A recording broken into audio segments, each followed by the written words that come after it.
네, 안녕하십니까. 고생들이 너무나 많으십니다.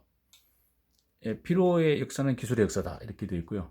예, 출제는 금속 피로 이야기 일본 교육협회에서 나온 자료인데, 금속 피로 파괴 현상은 아마도 금속 사용 시작부터 경험했을 것입니다. 근데 옛날에는 이런 피로라는 개념이 없었죠. 금속, 석재, 목재, 글라스 같은 게 다 비교하면 매우 강한데, 금속이 강한데 한편으로 강한 것이 부서지기 쉽다고 인식됐을 거라는 거죠. 그래서 따라서 가위, 농기구 등 철의 도구가 파괴되어도 또 마차에 체련이 파손돼도 이것은 화물을 과도하게 적재했던가 충격이 가해졌기 때문에 운이 나쁘게 파괴됐다. 이렇게 옛날에 운이 나빴다 이렇게 생각했을 거라는 거죠. 근데 결국 산업혁명과 필요를 보시면 18세기英국에서 산업혁명이 일어나고 유럽과 철도가 도입해 철도. 대규모의 기계공업이 활발하게 되고 사정은 변화되기 시작했는데 철강 재료가 갑자기 파괴되는 이런 현상이 자꾸 되니까 이 심각한 사회 문제가 된 거예요. 이게 그 당시에는 필요를 개념이 없었으니까요. 각 국정부에서 학자 기술자들이 원인 불명의 돌연 파괴 연구를 시작했고 이에 돌연 파괴 성질을 해명해서 이것을 필요라고 하는 것으로 부르게 된 것이 약 1840년경이다라는 거죠. 1800년도에 이때부터 피로라는 이름이 이제 등장하기 시작했다 이렇게 보시면 됩니다.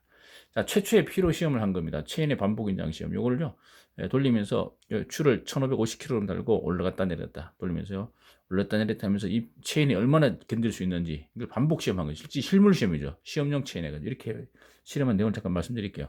이건 누가 했냐면 독일의 알베르트라는 사람이 1899년에 체인 피로 조사했는데요. 광산 기사였습니다. 광산에서 계속 굴 속에서 이제 저기 석탄을 올려야 되는데 갑자기 체인이 파괴되는 거예요. 고심하면 그 당시에는 피로라는 개념이 없었죠. 그래서 사용 전 체인은 반복 인장하여 문제가 없는가 테스트한 다음에 장치를 아까 만들었습니다. 장치를 만들어 가지고 수차에다가 수차 암에다 달아가지고 한번 계속 이제 회전시켜서 보는 거죠. 장치를 했는데 반대측엔 1550kg 추를 달았고요. 수차 1회전 할 때 일정 시간만 체인의 인장력이 작용하도록 땡겨 있을 때 작용하도록 했고요. 회전 속도는 10rpm 1분에 10바퀴 돌도록 인장 피로 파괴까지 실제 파손이 10만 번 했더니 10만 번 했더니 파손되더라. 10만 번. 만일 피로 시험을 1시간에 600번 그럼 1시간에 600번이면 하루에는 이제 14,000번이 되는 거죠. 하루 1시간에 24시간 곱하면 그러면 10만 시간 사이클 하면 1주 정도 걸리는 거죠. 그러니까 1주 동안 시험한 겁니다. 계속 하루 600번 해가지고. 시험추는 1550kg을 실제 체인에 사용 조건을 했지 않습니까? 자, 여기서 한번 우리 생각해 볼게요. 만일 추의 무게를 1550kg 이하 사용하였다면, 추의 무게를요. 아까 1550kg을 쓰시는데, 그런데 이걸 1550kg 이하다. 그럼 어떻게 됩니까? 약 10만 사이클까지는 이 체인은 피로 파괴가 발생되지 않는 것이 보증이 되죠. 보증 가능합니다. 보증을 할 수 있었습니다. 이렇게 이제 보증하는 거죠. 1500 이상 이하라면 따라서 권상기를 하루에 100번 작동했다면 10만 사이클 하면 1000일 그럼 1000일요. 10만. 그럼 뭡니까? 체인 3년이죠. 360일, 365일 해가지고. 즉, 체인은 3년 정도 사용하면 보증할 수 있다는 거죠. 대신 추무게는 1550km 이하 사용 시. 이게 이제 실물 피로 시험에 현재 넓게 사용되고 있다. 이렇게 되어 있습니다. 이 실물 피로 시험에 사용되는 거고요.